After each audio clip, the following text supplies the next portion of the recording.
May I reintroduce you once again to Monk Imuk.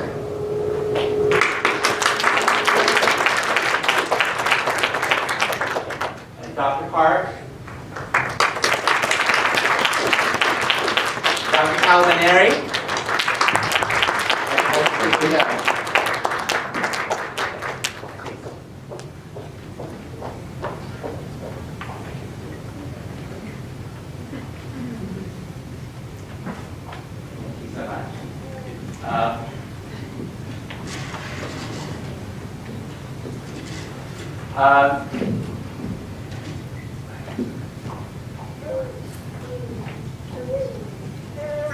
Just one, two.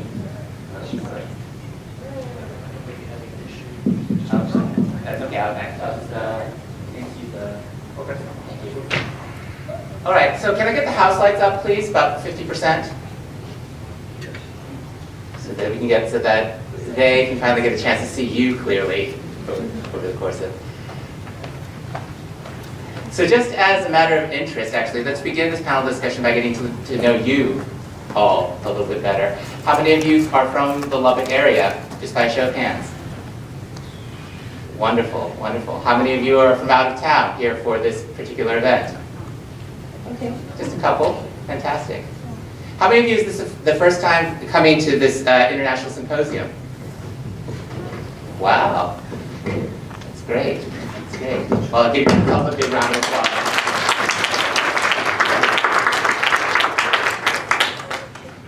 I'd like to start off actually just by asking y'all a question first and foremost.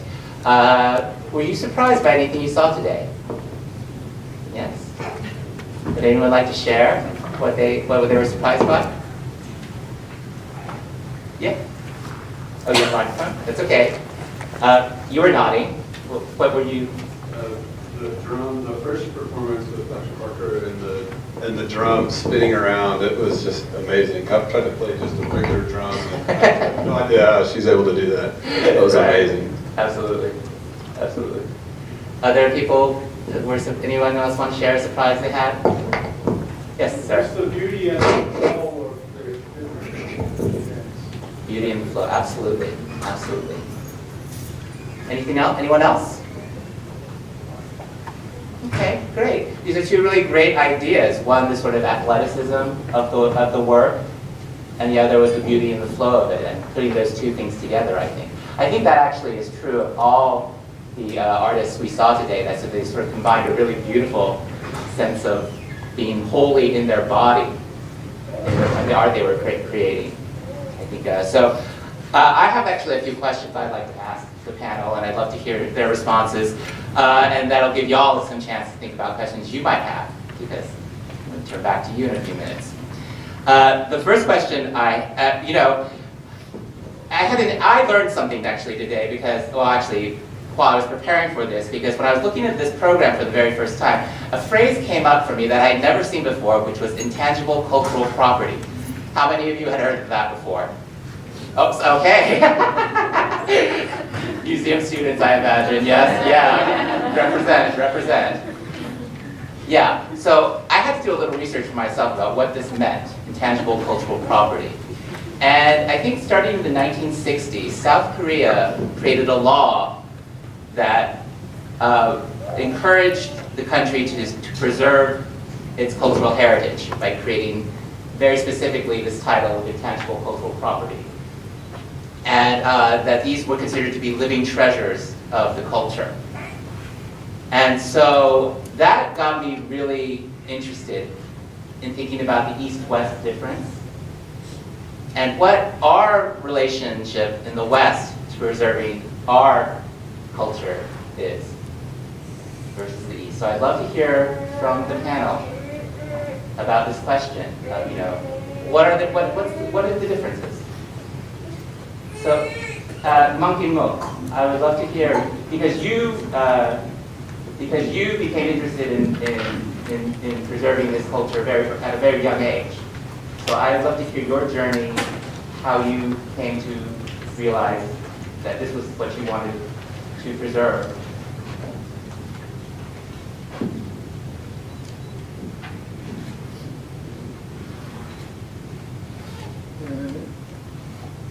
아버지가 멍크 스님이었습니다. 법회하는 스님이었는데 어려서 14살 때 나도 그 소리를 한번 해보고 싶어서 깎고 도전했습니다. Well, he started very early in the age, especially that his father was a monk too. So that's how he was very familiar already with all those Pompe. But at the age of 14, he decided to enter and then enter to the Buddhism and then became the monk. If I just give a little bit of explanation, I'm sorry that I just get into this, but probably some people wonder that how a monk can have a child, right? In the Japanese imperial colonial period, the Japanese government suppressed Buddhism and the Buddhist practice. So at that time, they forced monks to get married to really ruin Korean Buddhism, but also monks voluntarily got married to save a lot of women because they were about to be forced to go as sexual slave. So that's why that there are sometimes that we see those kind of things too. Dr. Park, I would like to hear.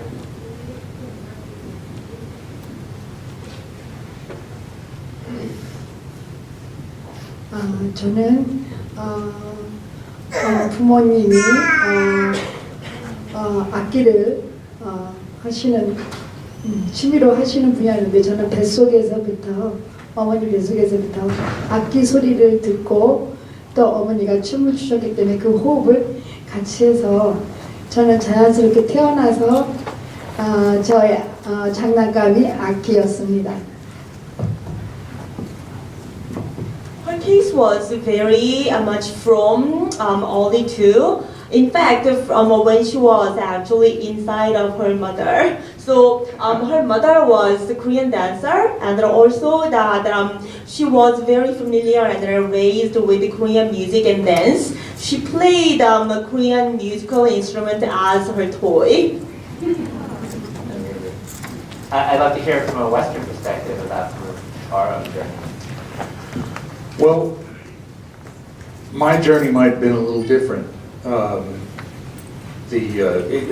Specifically in terms of jazz music, I'm guessing here because that's what I know about. You know, being an American tradition, it was not something that I really understood the scope and breadth of when I first got started.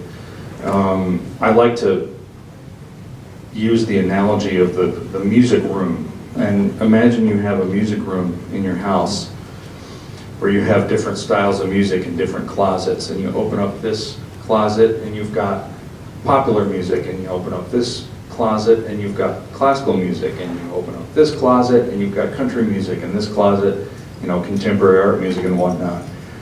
And what happened to me was I got to the jazz closet and opened it and realized it wasn't just a closet, but it was like a portal to another dimension. And I didn't realize it at the time. I got started because I was involved in the music program in the public school. And my band director had to kick out one of the kids in the jazz band for behavior problems. I was a clarinet player. And he said, the sax is pretty much the same.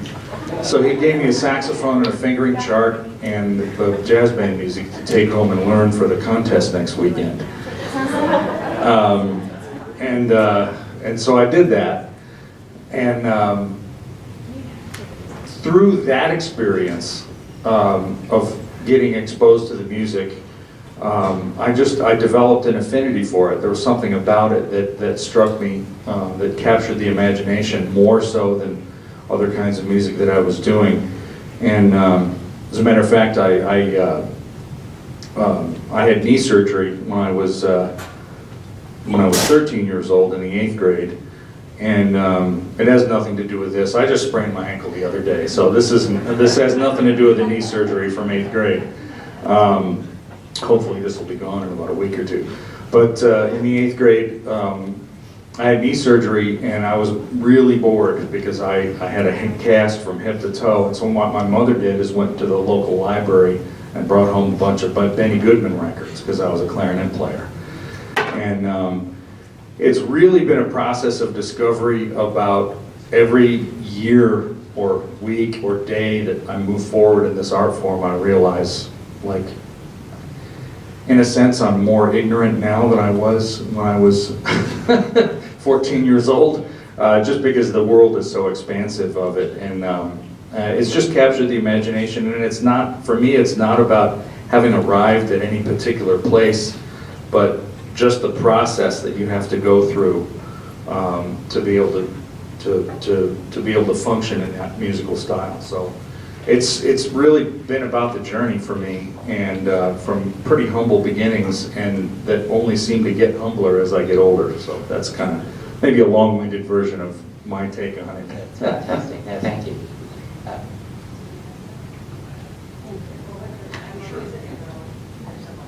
Hello, I'm Ben Hoagland. I was just thinking, as Professor Jones was what he was saying towards the end there, is that jazz is kind of a way of life, you know, and after studying this music for over 20 years, I feel like there's still so much to learn. And so part of our daily time and space is spent on jazz, and we're fortunate to be able to do that.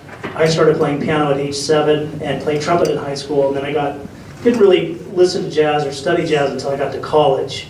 And I was a classical performance major, and we had a great jazz trumpeter at our school named Hugh Reagan, and kind of took a few of the students under his wing, and feel really fortunate to have met him. And he was a great mentor for me and kind of put me on this path, and I've just been focusing on jazz ever since. But I think what I love about jazz is that to me it is kind of like world music. I mean, in its inception in New Orleans, you had country blues from the Mississippi Delta. You had blues singers like Bessie Smith, Mamie Smith. You had instrumentalists copying singers who were copying instrumentalists. You had ragtime music. You had marching band music. It's a conglomerate of all these styles into what Wynton Marsalis calls gumbo, right?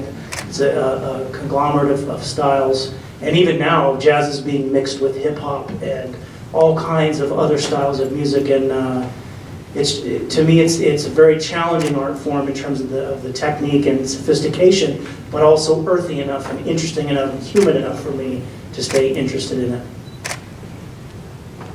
That's actually a perfect segue into what I wanted to talk about. I'm Tanya Calendar. I think you got that before, and I teach contemporary dance. And I am a contemporary dance artist, which is a gumbo artist, I would say. We deal with hybridity.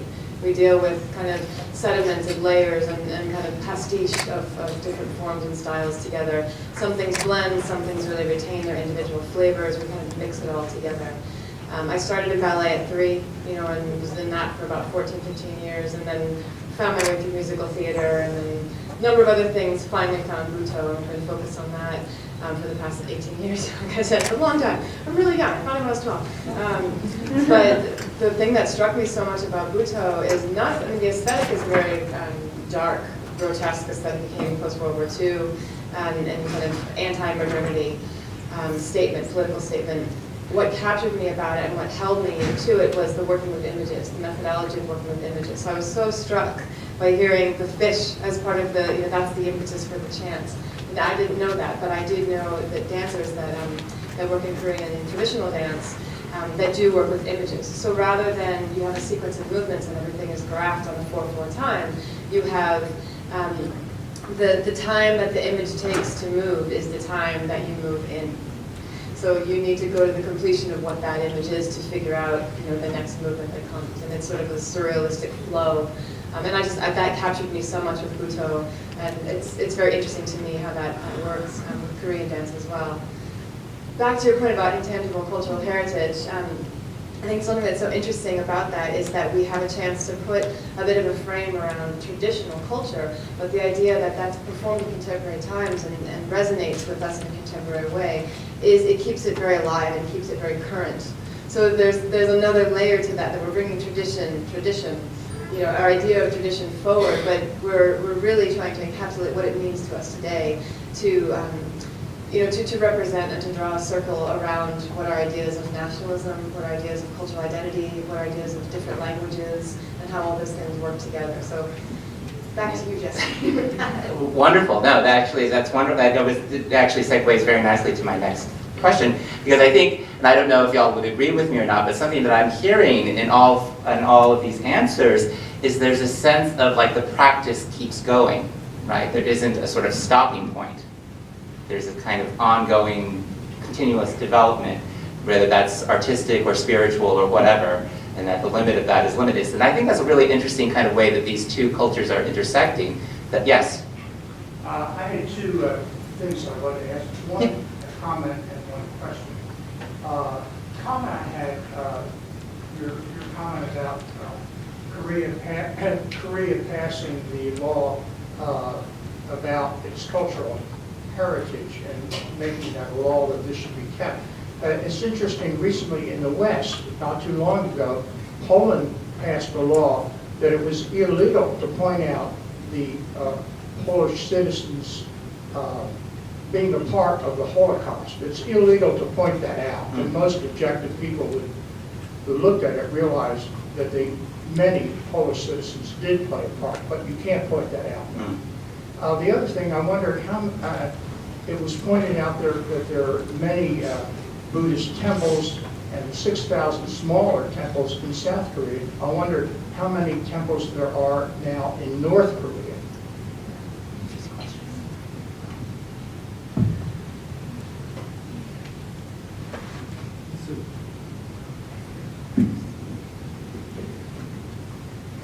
한 10년 전에 평양 갔었는데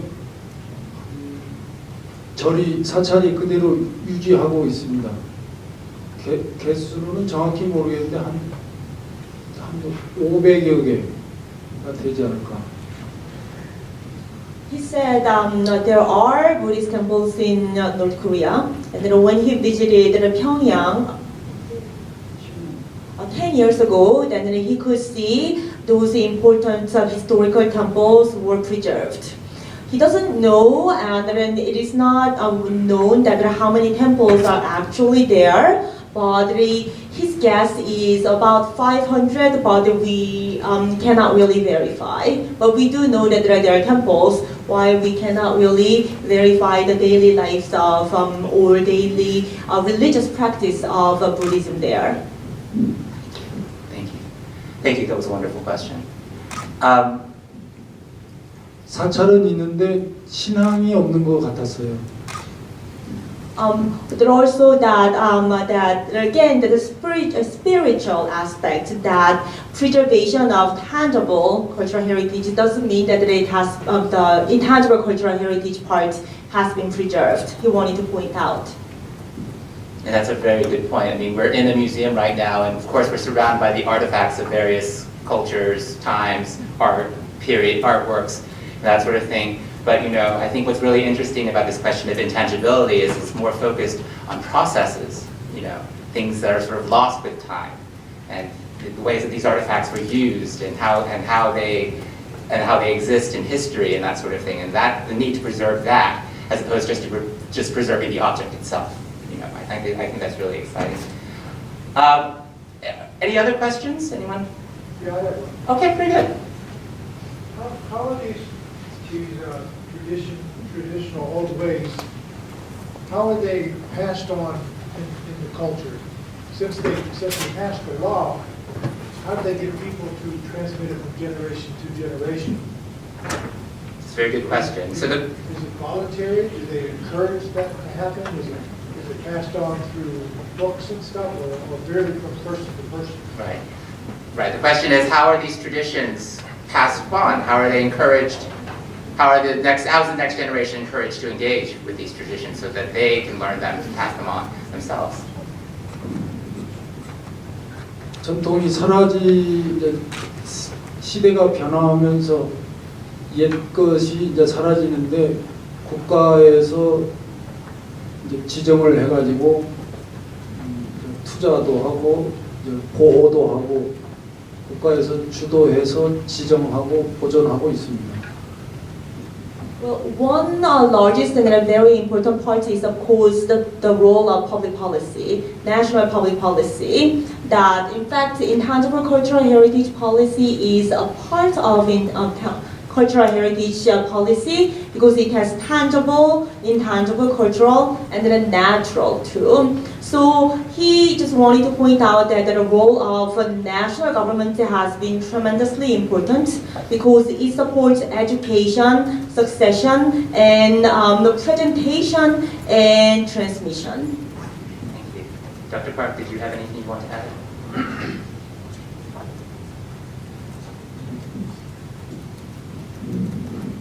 저 같은 경우는 자연스럽게 어렸을 때부터 그러니까 너무 자연스럽게 지금까지 다른 길을 가지 않고 하고 있는 경우고요.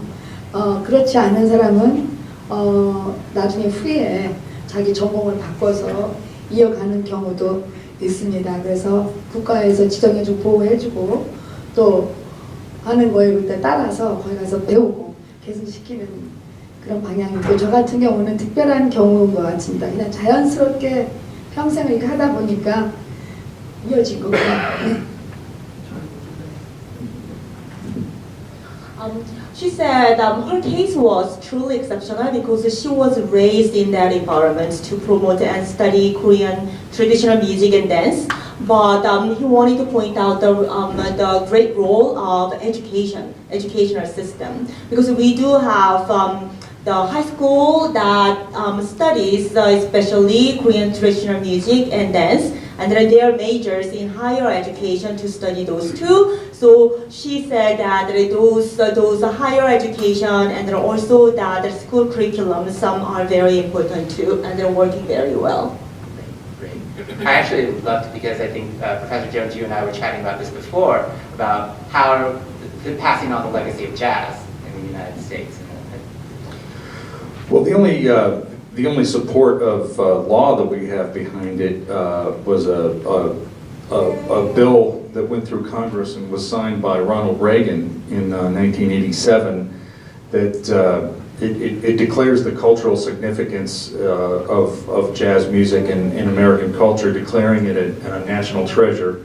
It's probably more of a symbolic gesture than actually having any force of law behind it, but it was a recognition by the Congress and the President at the time that it was of significant cultural value that deserved to be preserved.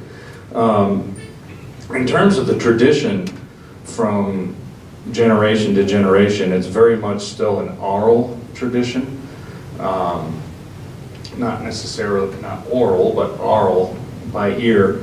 And it basically comes from listening to the people in the music that inspire you. And we go through phases of emulation before innovation. So you emulate the generation that came before you. Yet you try to emulate the things that capture your imagination and inspire you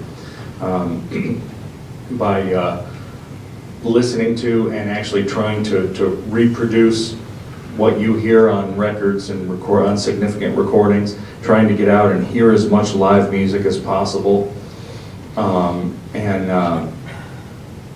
And then trying to recreate that, you pick a specific style. I mean, jazz is it's not just its own genre. There's so many sub-styles within it, and there's so many different places that you can go. That's the wonderful thing about it. And there's no really prescribed path that you take, per se. There are some smart pedagogical steps that you can go through to get better and to progress, and some things that have been established in the last 50 years or so that these seem to work well as far as like preparing the next generation of jazz players.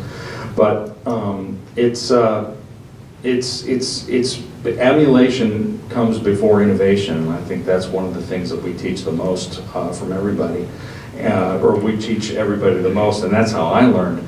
And so that's what our schools try to do, to try to pass on the tradition, like here at Texas Tech, Dr. Hogan Lai, or the jazz department within the School of Music. And that's the model I think that we employ is emulate, then innovation comes later.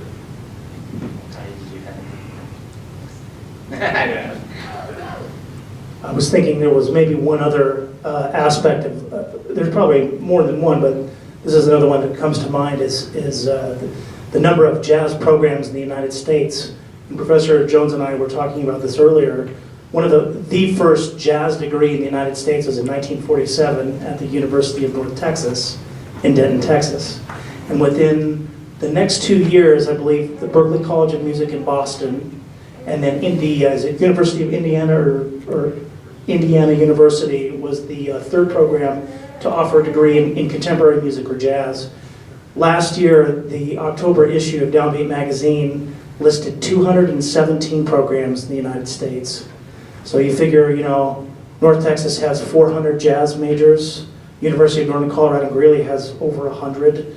A lot of these programs have hundreds of students times hundreds of schools. Literally thousands of students are learning this beautiful art form. And it's not just an American art form anymore, it's an international art form. And so that's another way that maybe it's been preserved, is through higher education. There's probably more jazz players now than there ever has been. Wow, that's great. That's great.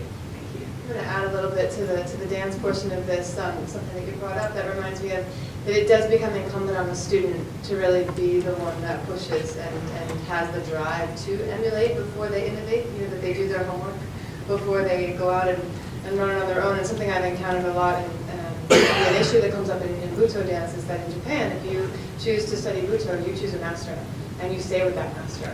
And the American style is very different. You know, we take workshops.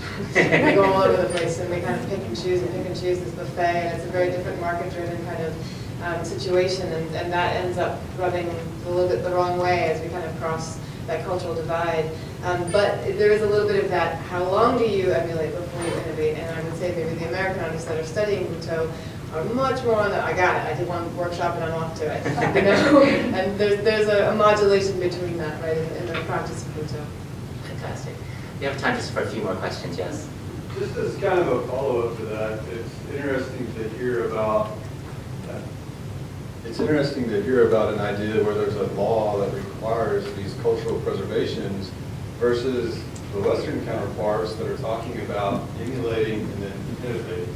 So do y'all see it as somewhat of a competing ideology where here you're trying to preserve things that maybe have been practiced for centuries versus here you're trying to innovate and do brand new things where it's not really a traditional culture, but it's the gumbo, like you mentioned.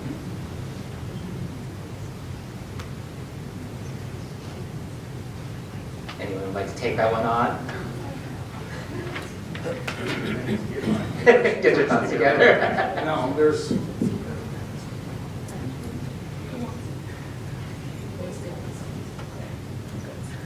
you know, I think that, you know, one of the things about jazz music is that it does have this master apprentice. The way we learn, you know, you choose one person that you're trying to emulate. It's important to listen to all different kinds of things, but at some point in your development as an improvising jazz musician, you have to pick one person. And it doesn't matter who. It can be anybody, but it has to be somebody who's like a recognized master, and you have to study that person. You don't even have to study with them. There's plenty of things that have been recorded. You know, there's records that you can get, and music that you can get, that you can study from. We do things called transcribing, which you listen to the record with your instrument, and you try to learn what's being played off the record by ear, and write it down. And you know, you write it down for posterity, and then you go through there and you try to figure out, okay, what is it that they're doing over this chord? How are they handling this turnaround? How are they handling this modulation to the bridge on the tune? And so you can start to categorize things like that. So in that way, you're learning the tradition. What the hope is that at some point, and this might be the more, you know, the libertarian side of it, where the hope is that eventually you ingest all of these things from these different places, and then you have some intense focused study in one area, that all that stuff sort of mixes up inside and then comes out as your own voice. You don't want to emulate forever. And there becomes a point in your development when you have to decide, Have I done enough emulation, and is it time for me to start really looking for my own voice? And that I can't speak to any other cultures or any other art forms other than what I know, and that's the way jazz works. The hope is eventually that you develop your own unique voice, but it's backed by tradition and years of work and craftsmanship. It's not just something that I just am gonna on a whim go this way. It's the style that you develop that's personal is backed in the tradition and in craftsmanship and just doing your homework, I'd like to actually follow up on that, because I think actually I would love to hear what Dr. Park thinks about this, because when watching your performance, what struck me was how traditional the form was, but how your own personality shined through in movement. And I'd love to hear more about your process, if you don't mind.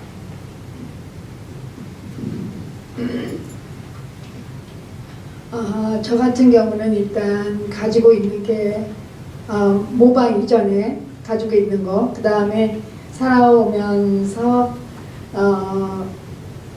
선생님의 또 다른 문화를 모방하지만 그 모방이라는 거는 기본이 전통이고 하고 거기에서 그 살아가는 방식에 따라서 어떻게 문화를 어떻게 보느냐에 눈이 달라지죠.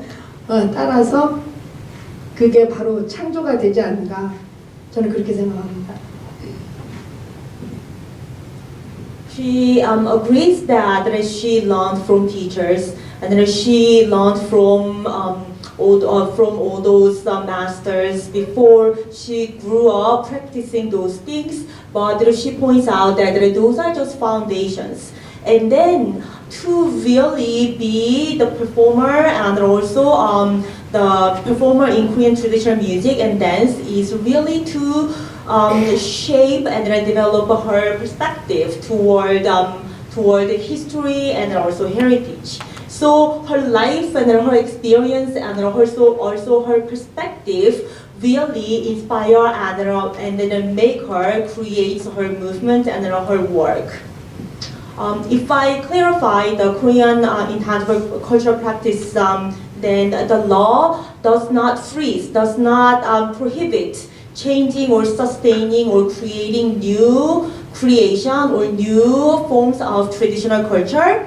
It is very sustainable. So what we are not really trying to do is just to fix it. We are just really encouraging to create it and then transmit it and then also really pass it down to our version of heritage to next generation. Wonderful. Thank you. We have time for one more question if anyone would like to ask one. Yes, over here. Thank you. Our last question.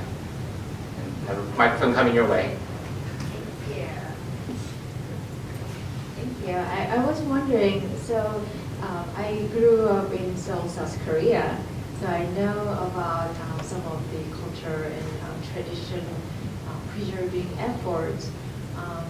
From what I feel is that in Korea we have more policies and more national endowment system because there is a big disconnect due to Japanese colonial era and also the Korean War.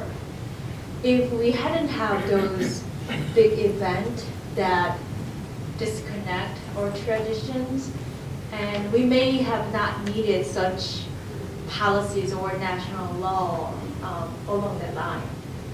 Here, it's more natural, it's more, I think it's more natural. But in Korea, we had to really encourage what we used to have before this war and colonial era, which they prohibited Korean people to practice our traditional culture and heritage and dance, so forth. I think that's a really great point. So I was wondering if any of you could add more. 그 문화가 시대에 매우 관계가 있기 때문에 어려운 시기를 만나면 문화도 침체되고 훼손되고 그렇습니다. 그래서 아직도 훼손된 게 많이 있지만 그래도 자꾸 발굴해서 그거를 이렇게 찾아서 원형을 살리려고 노력을 많이 하고 있습니다. 그런데 생각만큼 그 단절된 문화가 이렇게 복구되기가 매우 어렵다고 봐야 되겠죠. 그래서 있는 거라도 잘 지켜야 된다고 생각합니다. Yes, the heritage and history can be threatened and endangered by all those difficult times, such as those colonial periods or wars that she pointed out. And we do have some of the wars and terrorism in the world. So restoration of those cultural property is very hard. And then also he pointed out that those transmission and then also safeguarding conservation of tradition is very much depending on the society and time too. We should really remember that not only really we had wars in difficult time, this time is very globalized. And then very much different. Lifestyle has been changed too. So we have to really consider those factors too. So what he really suggested and recommended is that why don't we really value what we have and then what we recognize and then what we really transmitted so far, and then we have to really safeguard those. And then we can start from there. I think that's actually a really nice way to end this panel discussion. Well done. Thank you so much. Thank you, everyone. So we'll take a 15-minute intermission, and then we'll come back for the second portion, which will be 10 minute intermission. Thank you. 10-minute intermission.